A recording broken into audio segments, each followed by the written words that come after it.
자, 창세기는 세 단위로 나누면 세 개의 언약인데 이제 두 번째 언약이 노아 언약입니다.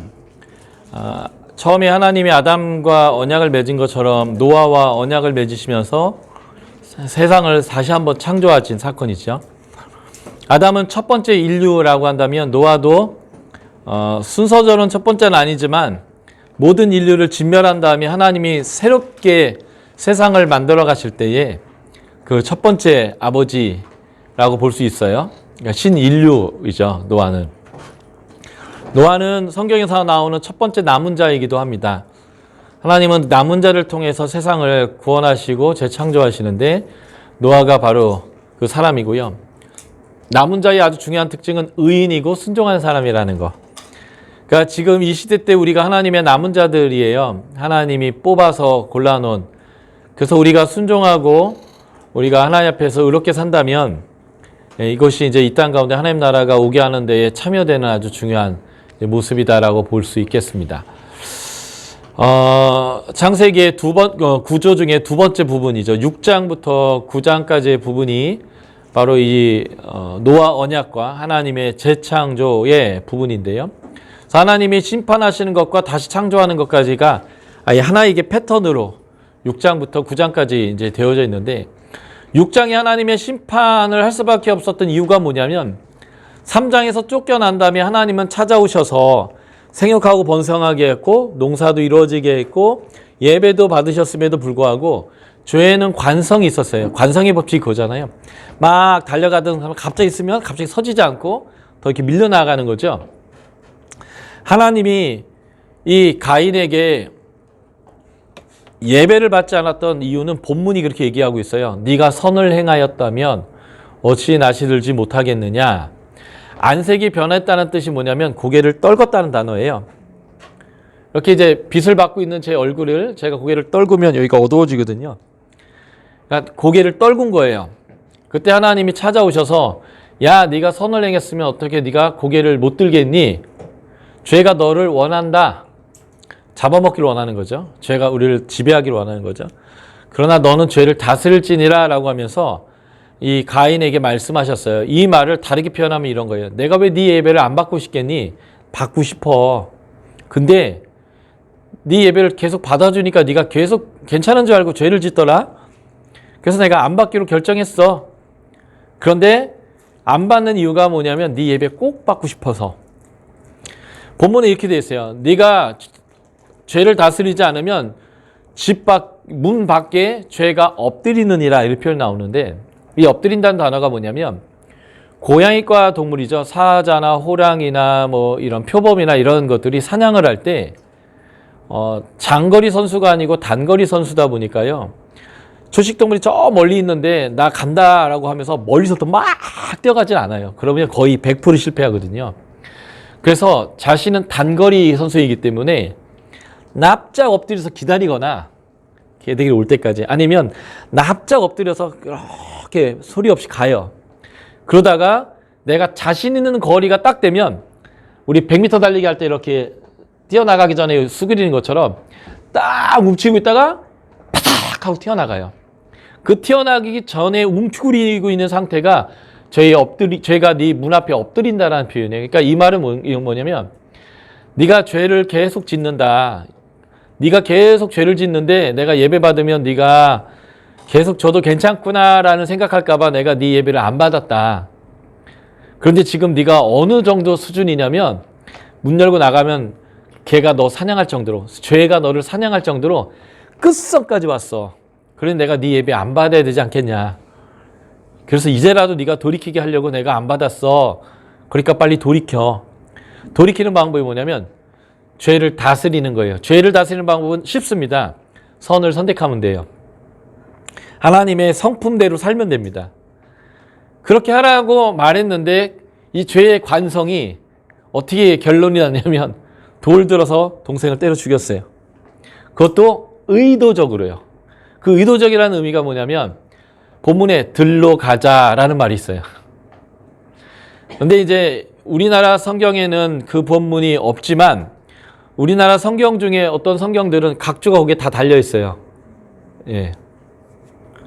그 각주가 이제 이 들로가자라는 말이 이제 거기 포함되어 있는 건데, 의도적으로 하나님 모르게 얘를 죽이려고 결정한 거예요. 그걸 어떻게 알 수 있냐면 하나님이 다 알고 왔어요. 다 알고 와서 네 동생 어디 있니? 이렇게 물었습니다. 이 말은 알고 왔으니까 빨리 이실 짓고 해. 나는 용서할 마음을 갖고 왔어. 한 대만 맞으면 될 거 뭐 100대 맞지 말고 빨리 얘기해라.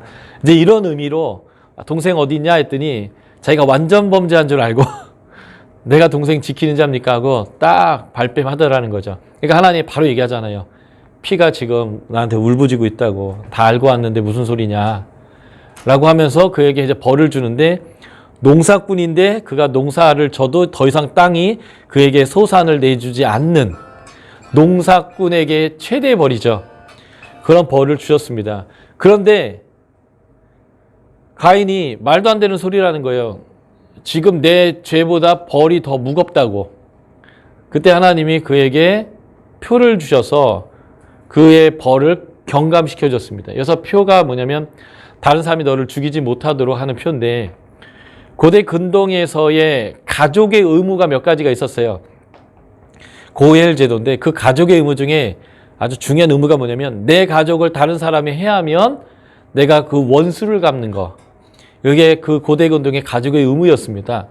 그러니까 지금 가인과 아벨 말고도 아담의 다른 자녀가 있다면, 아니면 아담이나 또는 다른 자녀들이 반드시 가인을 죽여야 되는 게 고대 근동 사람들이 생각하는 벌이었어요. 그러니까 앞으로 태어날 아담의 후손들이나 아담은 이 가인에게 눈에는 눈, 이에는 이, 목숨에는 목숨으로서 갚아야 될 의무가 있었습니다.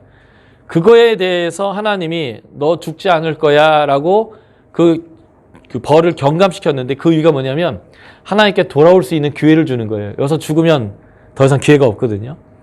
그러니까 하나님에게 돌아올 수 있는 기회를 주시는 그 벌을 주셨는데, 그런데 안타깝게도 가인의 후손의 족보가 쭉 언급되면서 람에게 이르게 되는데, 람에게 누구를 죽였다라는 시를 읊습니다.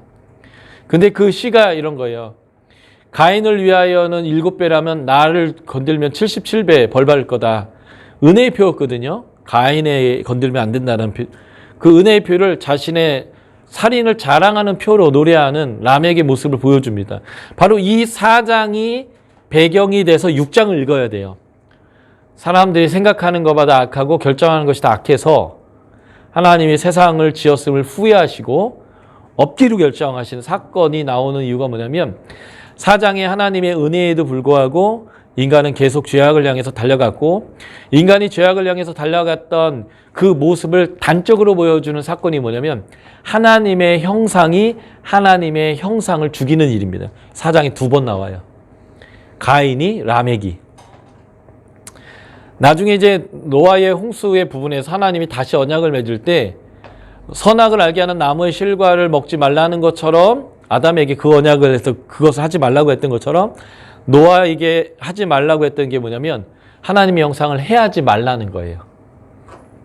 이걸 가지고 4장을 다시 보면 가인이 아벨을 죽인 것과 라멕이 어떤 젊은 친구를 죽인 이 사건이 하나님이 얼마나 미워하는 사건이었으며, 그래서 하나님이 이들이 죄악이 있다라는 것을 보여주는 단적인 사건으로 이 살인의 사건을 언급하고 있다라고 보시면 되겠습니다. 자, 보실까요? 그래서 노아의 언약은 하나님의 복이 이제 계속되고 있는데, 그게 뭐냐면 하나님이 심판하려고 한다.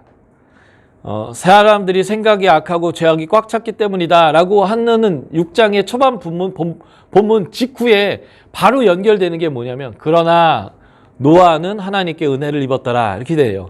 근데 그곳의 원어에는 아인이라고 하는 눈이란 히브리어 단어가 들어있습니다. 그러니까 이거를 직역하면 이런 거예요. 그러나 노아를 향한 하나님의 눈에는 호의가 있었습니다 이렇게 된 거예요.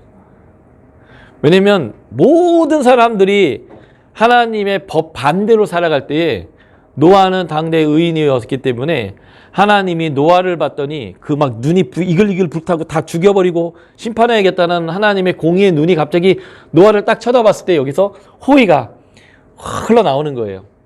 그래서 하나님이 노아에게 뭐라고 얘기하냐면 배 만들어라. 거기서부터 하나님의 심판 안에 하나님의 긍휼의 구원의 사역이 이제 시작되는 내용이 그것입니다. 그게 하나님의 복이에요. 심판을 해야만 하는 상황 가운데 호의를 베풀고 그에게 배를 만들어서 하나님의 구원의 일이 시작되도록 하는 일이죠. 이 하나님의 명령이 그래서 방주를 지어라. 생명들을 다 그 방주 안으로 집어넣어라. 한 쌍씩. 물론 제사를 드릴 용도로 정결한 짐승은 7쌍을 싫지만 일반적으로는 생명이 계속 보존될 수 있도록 한 쌍씩. 그리고 식물을 저장해라 라고 이제 하는데 이 하나님에게 의도적으로 노아가 순종했다는 거예요. 제가 어제 말씀드렸죠. 제가 목사지 목습니까? 저에게 아무리 좋은 장비를 줘도 저는 그만한 큰 배를 만들 자신이 없습니다. 못하겠습니다. 하는 것이 인지상정인데 노아는 목수가 아니었어도 30년, 40년 하다 보니 목수가 됐고 목수가 돼가지고 자식들을 가르쳐가면서 그 배를 만들었다는 거죠. 그래서 의도적으로 순종했다라고 표현하는 것이 전 정확하다고 생각합니다. 그럴 때 하나님이 홍수라는 심판을 하지만 심판 가운데 하나님의 긍휼이 있었다는 거예요. 자, 8장 1절, 창세기 8장 1절 한번 봐주실까요? 창세기 8장 1절 하나님이 노아와 그와 함께 방주에 있는 모든 들짐승과 가축을 기억하사 하나님이 바람을 땅 위에 불게 하셨다. 여기서 히브리어 자카르라는 단어에 대한 번역이 기억하다입니다. 제가 창조를 이렇게 설명드렸어요. 두 개의 원이 있었는데 1장 2절의 원에서 2장 3절의 원으로 이렇게 간 게 창조라고요. 혼돈하고 공허하고 흑암이 깊었던 형태도 없고 들어있는 것도 없고 오직 어둡기만 했던 것에 하나님의 임재가 있고 하나님의 통치가 있으며 그로 인한 안식이 이루어지는 상태로 바뀌는 게 창조입니다. 그래서 여기에서 나오는 6일의 창조의 얘기는 이 7일을 지향하고 있는데 어둠 가운데 빛을 비치시고 형태가 없는 것에 형태를 짜 넣어주시고 그리고 비어있는 곳에 하나님이 채워 넣으셨을 때에 하나님 나라가 세워진 것인데 여기서 정말 중요한 개념이 제6일에 하나님의 형상인 사람이 하나님의 성품을 기반으로 그의 자녀됨의 권세로 주권적 청지기적인 삶을 살 때에 이 안식이 완성되는 거예요. 한번 보실까요? 창세기 2장으로 다시 한번 가볼까요? 창세기 2장 4절 5절인데 창세기 2장 3절에서 제7일까지 창조가 끝났잖아요. 예? 그리고 2장 4절부터 다시 또 창조에 대한 설명을 하고 있는데 4절 5절 2장 4절 5절을 같이 읽어볼게요. 시작. 그것이 천지가 창조될 때 하늘과 땅에 내려지니 여호와 하나님이 땅과 하늘을 지으셨더니 여호와 하나님이 땅에 물을 내리지 아니하시고 땅을 갈 사람도 없었으므로 그에는 초목이 아직 없었고 밭에는 채소가 나지 아니하였으며. 예, 4절에 보면 하늘과 땅의 내력이다 할 때 이 내력이란 단어가 히브리어로 텔레돗이라는 단어예요. 이게 창세기에 10번이 나오는데 이걸 기준으로 창세기를 11개의 구조로 나눌 수 있어요. 이게 창세기를 기록했던 모세가 문학적으로 이것을 배치시켜서 일부러 창세기 구조를 짜놓은 건데요. 나중에 이 텔레돗을 중심으로 한번 여러분들 이게 쭉 보십시오. 이게 다 계보다 족보들이 나올 때마다 이 텔레돗이라는 단어가 나와요. 이게 아주 중요한 단어인데 어쨌든 2장 3절에서 창조가 끝났는데 2장 4절부터 창조를 다시 하는 것처럼 보이잖아요. 그래서 서양 실학자들은 이것을 어떻게 봤냐면 2장 3절까지를 뭐라고 표현하면 이문서라고 불렀어요. 엘로힘 하나님이 나온다고요. 이문서라고요. 그리고 2장 4절부터 나머지 부분은 여호와 하나님이라고 하나님을 명칭하니까 이걸 제2문서라고 불렀어요. 이 문서 여호와 하나님, 엘로힘 하나님을 섬기는 신앙 공동체의 창조 얘기와 여호와 하나님을 섬기는 신앙 공동체의 창조 얘기를 그냥 부주의하게 짜집다 보니까 창조 얘기를 2번 한다고. 그런 얘기가 아니고요. 2장 4절부터 하는 창조 얘기는요, 제6일 날 하나님이 하셨던 창조 얘기를 자세히 하고 있는 거예요. 다시 말해서 7일 창조 중에 제7일이 제일 중요하지만 이 7일로 가고 있는 6날의 창조 중에 하나님이 또 관심이 아주 지대한 장소가 있었는데 그게 6일 날이에요. 6일 날. 그래서 2장은 6일 날에 하나님의 창조 얘기를 하고 있는 본문입니다. 그래서 창세기 구조는 이렇게 되어 있는데요.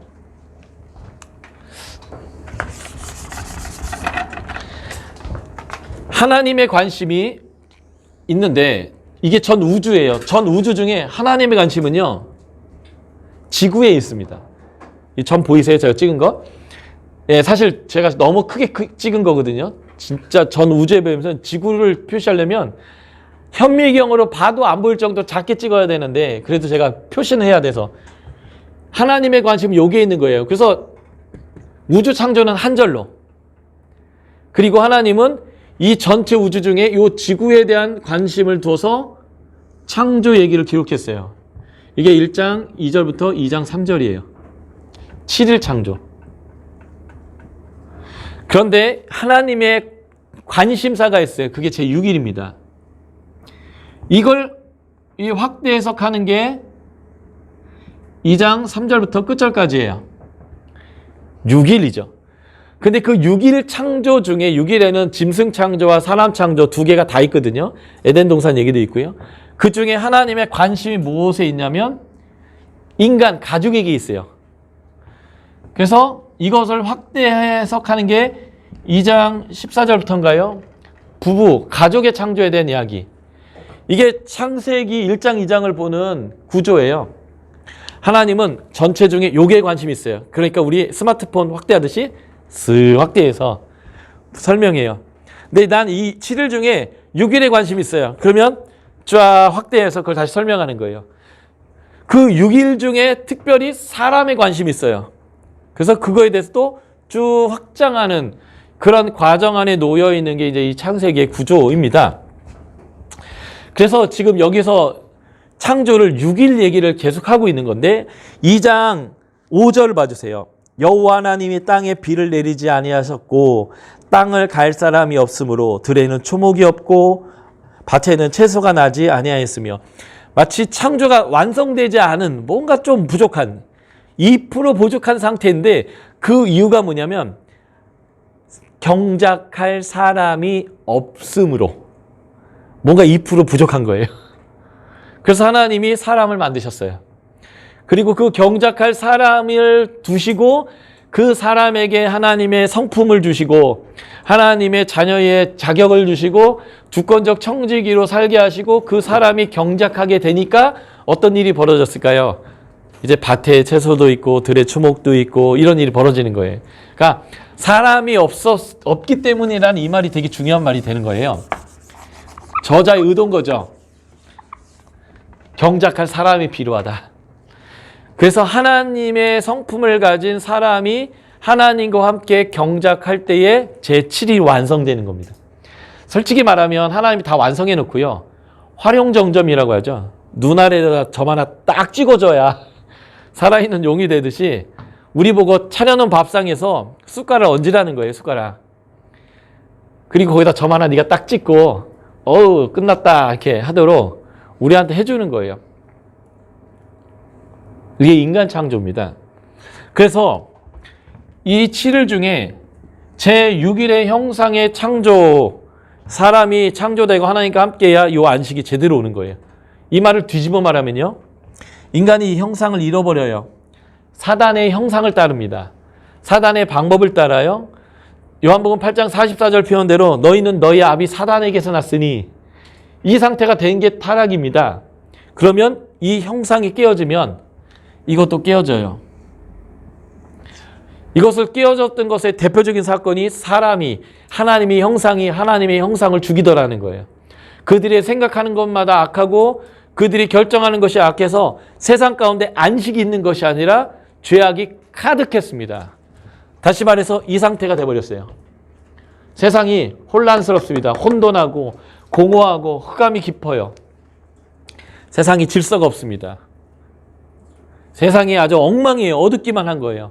그래서 여기서 여기로 돌아가 버렸습니다. 그래서 하나님이 이왕 이렇게 돼버린 거 여기서 여기로 다시 돌리자 해갖고 하나님이 하신 일이 있어요. 그게 뭐냐면 40일 밤낮 비를 쏟아붓는 것입니다. 창조는 뭐였냐면 물의 경계를 그으시고 물의 한계를 정하시고 물이 넘어오지 못하도록 그으신 거였는데 하늘의 창을 여셨어요. 그래서 물이 쏟아집니다. 기품의 샘이 터져버렸어요. 그리고 여기에 경계를 무너뜨렸습니다. 그래서 40일 밤낮 비가 왔더니 어떤 일이 벌어졌을까요? 다시 물덩이가 됐습니다. 여기에 하나님 채우셨던 생명들도요, 다 죽었습니다. 그러니까 40일 비가 왔다라는 것이 의미하는 바가 뭐냐면 7일에서 창조 이전의 창세기 1장 2절로 돌아갔다라는 의미예요. 그런데 하나님이 남기셨어요. 방주를 통해서 생명을, 사람과 짐승을 남기셨죠. 그런데 하나님이 40일 동안 비가 오게 하고 1년 넘게 물이 세상에 꽉 차게 했는데 하나님의 눈에 딱 들어온 게 있습니다. 이게 8장 1절이에요. 노아를 보셨고 그 생명들을 보셨습니다. 그리고 하나님이 기억하셨어요. 노아를 기억했습니다. 아, 우리 노아 있지. 내가 이제 노아에게 다시 한번 이 세상을 다시 선물해야겠구나. 그래서 하나님이 바람을 불게 했습니다. 근데 여기서 아주 재밌는 게 이거예요. 창세기 1장 2절. 하나님의 영은, 하나님의 신은 수면을 운행하셨다 할 때 이 영이란 단어가 루아흐라고 제가 말씀드렸잖아요. 8장 1절에 이 바람이란 단어는 어떤 단어일까요? 루아흐예요. 지금 우리는 북극, 남극을 알고 있고요. 과학적 세계관과 모든 걸 알고 있으니까. 그래서 실제 물리적인 바람이 불어서 물을 북쪽, 남쪽으로 몰아내가고 극지방을 몰아내서 얼렸다라는 게 과학적 사실이다 할지라도 이 창세기를 읽는 독자들은 그 과학적 사실을 전혀 몰라요. 전혀 모르지만 그게 팩트라고 그 얘기를 한 것일까요? 아니면 창세기 1장 1절 하나님이 세상을 창조하셨을 때에 땅의 상태가 이랬는데 그곳에 하나님의 영이 임재하셔서 하나님이 여기에 틀을 짜고 질서를 부여하고 거기에다 생명을 넣어줬습니다라는 얘기를 반복한다는 의미로 창세기 1장 2절의 바람, 그 성령님이 다시 물 위에 불었습니다라고 하는 신학적 의미였을까? 저는 후자라고 생각해요. 그러니까 창조과학협회가 설명하는 게 맞았다 틀렸다를 얘기하는 게 아니에요. 저는 원독자 입장에서 분명하게 이 창세기 1장 1절 2절에서 8장 1, 2절에서 불었던 이 바람은 창세기 1장 2절의 그 바람으로 이해해야 돼요. 그것이 저는 더 정확한 해석이라고 봅니다. 그래서 재창조라는 거예요. 여기서부터 다시 시작하는 거예요. 그리고 제6일 날 하나님의 형상인 사람을 만드시고 그와 언약을 맺었던 것처럼 하나님은 신인류인 아담과 같은 노아와 다시 언약을 맺었다라는 것입니다. 그래서 이것을 노아 언약이라고 부른 것인데, 자, 이 도표를 보시면 하나님이 아담과 맺었던 아담 언약과 노아와 맺었던 노아 언약이 똑같은 언약이라는 것을 제가 이 관찰을 통해서 증명해 드리려고 해요. 재창조다라는 것을 증명하기 위한 목적으로 말이죠. 네.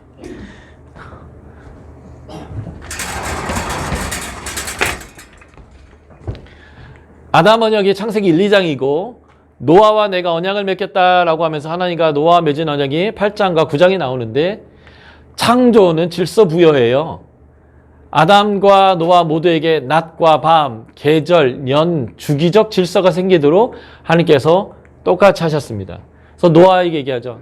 땅이 있을 동안에는 심음과 거둠과 추위와 더위와 여름과 겨울과 낮과 밤이 쉬지 아니하리라 하면서 그 하나님의 질서가 다시 회복되었다. 이게 노아 언약의 내용이고요. 물과 땅의 경계를 세우셨습니다. 하나님의 영이 수면에 운행하신 것처럼 하나님이 바람을 땅 위에 불게 하셨는데 이 바람이란 단어가 요 바람과 같은 히브리어라는 거예요. 루아흐. 예. 그래서 성령님께서 다시 물에 질서를 부여했다. 로 읽는 것이 원독자적 입장에서의 더 합당한 것 같아요. 그리고 너희와 언약을 세울 것이다. 다시는 생물을 홍수로 멸하지 아니할 것이다. 명확하게 이제 물이 그 경계를 지킬 것이고 그 물이 다시 범람하여서 세상 가운데 꽉 차게는 안 할 거다라고 하나님께서 하셨다는 거예요. 그리고 복을 주셨는데 생육하고 번성하라. 땅에 충만하라. 땅에 가득해라. 라고 하는 동일한 복을 허락해 주셨고요. 피조물에 대한 통치권을 주셨습니다. 다스리게 하자, 다스려라 했던 것처럼 내가 이 모든 짐승과 공중의 모든 새와 땅이 기는 모든 것, 바다의 모든 물고기를 너희의 손에 붙였다. 너희가 이것들을 다스리게 될 거다. 라고 하는 이 내용도 동일합니다. 뿐만 아니라 복을 주신 내용 중에 먹을 거를 주셨는데 노아 용수 때는 고기까지 이제 먹을 수 있도록 추가로 주셨다는 것이고요.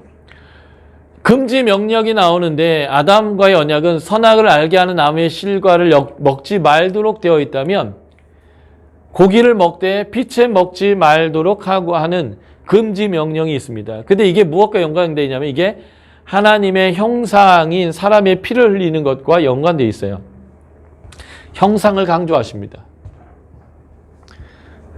그러니까 창세기의 노아 용수를 볼 때의 심판만으로 보시면 아주 성경에 대한 오해가 심각해져요. 왜 그러냐면 하나님에 대한 성품을 오해하기 시작합니다. 말 안 들었다가 아주 끝장나는구나. 이제 이 되게 무서운 하나님이구나. 그래서 초대 교회가 이단이 발생하기 시작하면서 하나님에 대한 오해 중에 하나가 무엇이냐면 구약의 하나님과 신약의 하나님은 다른 하나님이다. 구약의 하나님은 무서운 하나님이고 신약의 하나님은 사랑의 하나님이다. 이러한 오해들을 이제 갖게 됐는데 그 오해의 출발점은 여기서부터 시작해요. 하나님이요 좀 화가 나면 싹 쓸어버리는구나 막 이런 식으로 해요. 아니요, 하나님은 참았다 하면 뭐 500년, 600년, 1000년 이렇게 참은 다음에 심판을 하시는 거고요. 그 심판조차도 구원하기 위한 심판이에요. 놔두는 게 지옥이고요. 고쳐서라도 새롭게 하려고 하는 게 하나님의 은혜고 구원인데 그렇게 자주 하지 않으세요. 정말 1000번, 10,000번, 수억 번 하나님이 구원을 위해서 은혜를 주시고 사랑해 주시고 하나님의 사랑을 보내주시고 그 하나님 사람이 순교하기까지 하나님이 기다려 주시고 용서하시고 하다가도 안 되겠다, 이건 없는 게 더 낫겠다 싶을 때 하는 하나님의 심판의 모습 안에는 단순한 심판이 아니라 구원이 맞물려 있어요. 나중에 이사야서 54장은 이렇게 표현해요. 이사야는 하나님이 멸망시키겠다라는 선포와 그러나 다윗의 후손이 와서 다시 하나님 나라를 재창조할 거다. 새 하늘과 새 땅, 이전 것을 기억할 바 안 되는 새 일을 행하겠다라고 하는 이 두 가지 메시지를 하는데 이것을 이사야서 54장에 이렇게 표현했어요. 노아의 때와 같다라고요. 그러니까 노아 용사를 심판으로만 이해한다면 이게 무슨 말인지 모르는 거예요. 노아의 때와 같다라는 말은 다시 창조하는 것이다 라고 하는 것을 이제 말씀하시는 거거든요.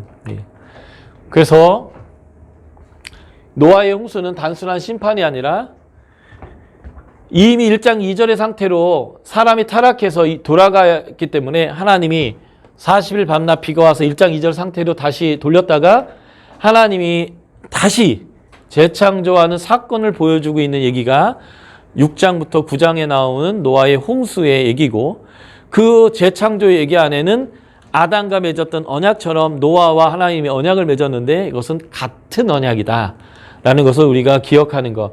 그래서 첫 번째 재창조로서의 노아의 홍수와 언약을 기억하는 것은 굉장히 중요한 신학적 의미가 되는 거예요. 왜냐하면 앞으로 이러한 반복 패턴이 몇 번 더 신약까지 계속 연결되어져서 하나님이 어떻게 일하고 계시는가라는 것들이 이제 설명되어지기 때문에 그렇습니다. 그래서 하나님이 다시 재창조를 했는데 또 타락하더라는 거예요. 자, 창세기 9장을 한번 봐주시겠습니까?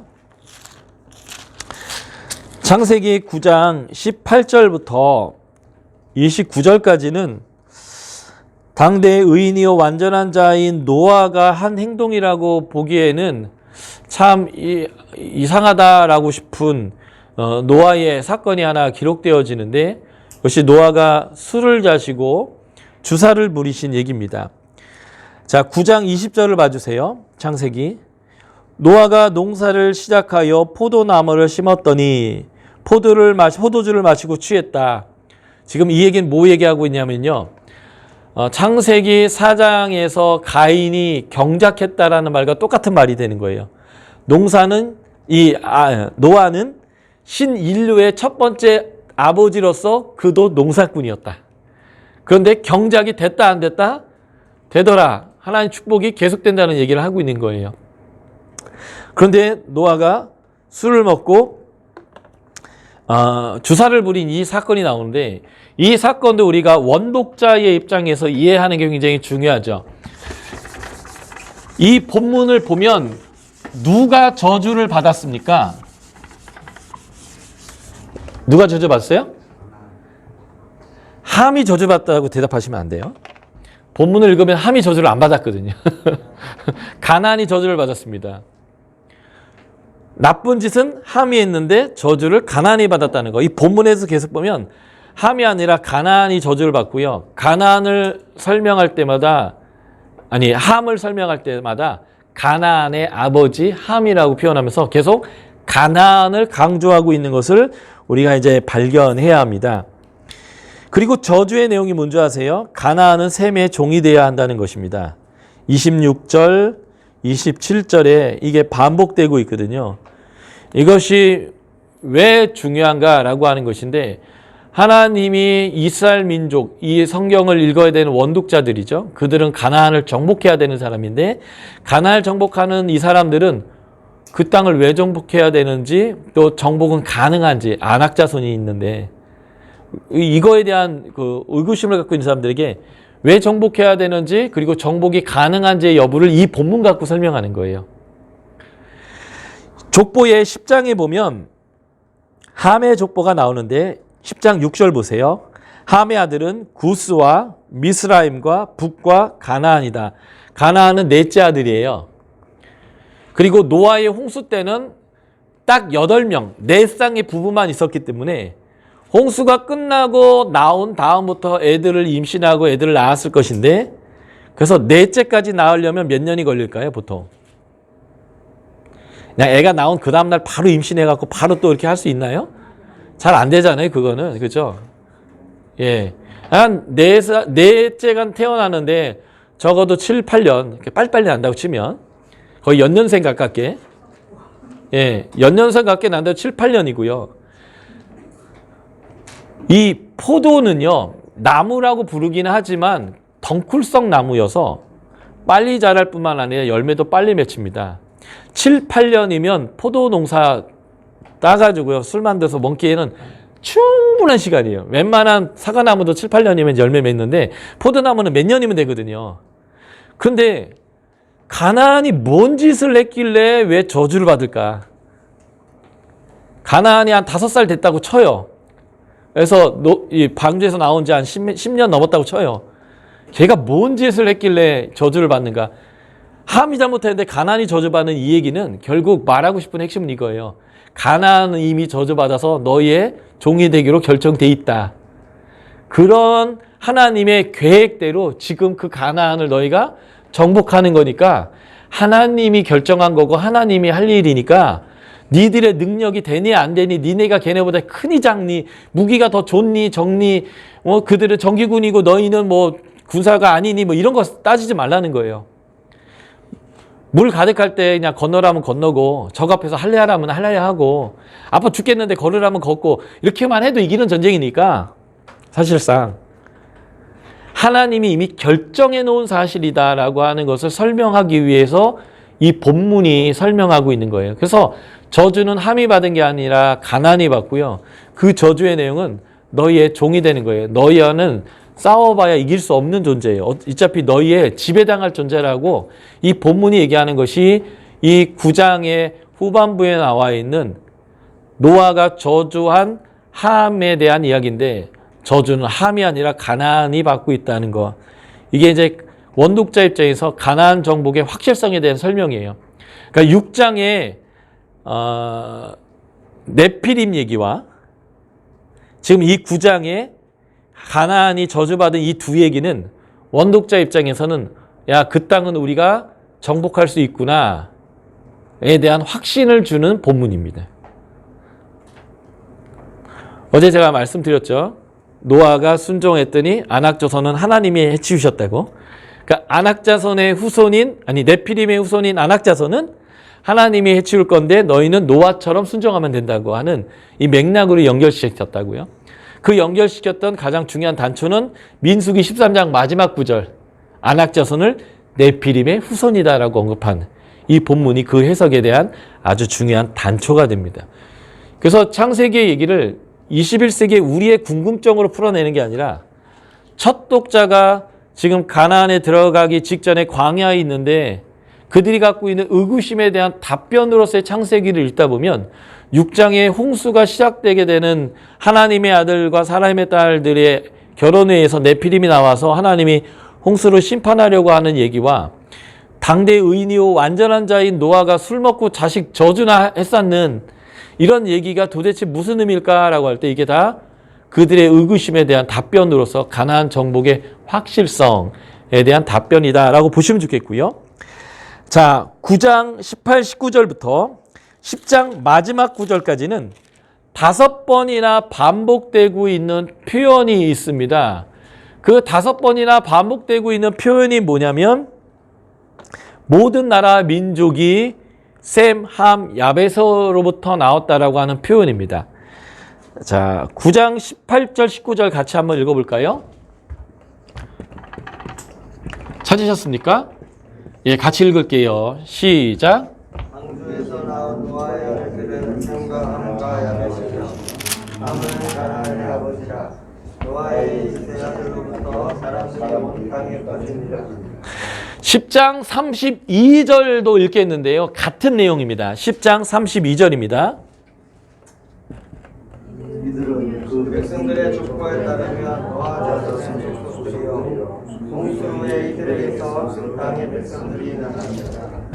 네. 10장에는 그리고 3번의 이 말의 반복이 나오는데 그것은 각 족보의 마지막 구절이 이것을 표현해 주고 있습니다.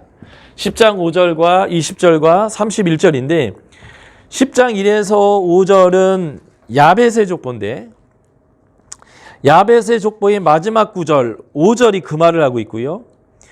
6절부터 20절까지가 함의 족보인데 그 함의 족보의 마지막 구절 20절이 또 이 동일한 말을 하고 있고 그리고 21절부터 31절까지가 이 셈의 족보인데 이 셈의 족보의 마지막 말 31절이 이로부터 모든 나라 민족과 방언이 나왔다는 표현을 쓰고 있어요. 그러니까 5번 반복하는 거죠. 마치 인클루지브 구조인데 모든 민족은 이 세세로부터 나왔다라고 하는 것을 설명하도록 이들에게서 나왔다라는 말을 앞뒤로 반복해 놓고 족보를 설명하면서 그 족보의 마지막 요약적 진술 부분이 이들로부터 모든 민족이 나왔다라고 하는 것을 강조함을 통해서 이제 9장 18절부터 10장 32절까지는 하나의 문맥으로 말하고 있는 제1번의 메시지가 이거예요. 모든 민족은 이들에게서 나왔다. 이게 무슨 말이냐면 노아와 하나님이 언약하시면서 뭘 약속했어요? 생육하라, 번성해라, 땅에 충만해라. 이 약속을 지금 하나님이 지켰어요? 안 지켰어요? 지켰다 이 얘기를 하는 겁니다. 이게 은혜의 때예요. 그런데 이 약속을 지키는 한가운데에 함의 족보가 나오는데 함의 족보가 제일 길어요. 이 셈의 족보는 정확히 말하면 10장 2절부터니까 4절이고요. 야벳의 족보도 한 10절밖에 안 되는데 이